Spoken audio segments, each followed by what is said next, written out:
Амансыңыздар ма, TikTok көрушілер? Денсаулықтарыңыз жақсы ма? Біз әдеттегідей тегін сабақ группасы дегенді бастаймыз. Бұл кімдерге арналған?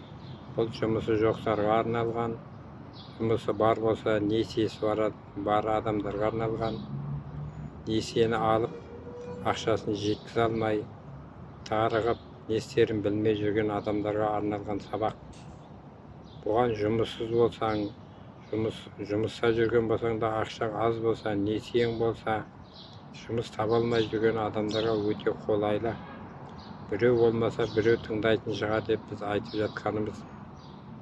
Осыған тіркелсеңіз, сабақ көрсеңіз, ары қарай кәсіпкер болып ақшалы боласыңыз, бай боласыңыз. Квартирада жүргеніңіз бар шығар, үйлі боласыңыз, машиналы боласыңыз. Ерінбей осыны жасасаңыз, сабақты көрсеңіз, бай боласыңыз. Біздің тілегіміз Қазақстанда жастар жұмыссыз жүрмесе екен, осындайды біреу болмаса біреу көрсе екен, сабаққа тіркелсе екен, жұмыс жасаса екен, бай болса екен деп тілейміз. Ал енді ар жағын тыңдап отырған өздеріңіз білесіңіз.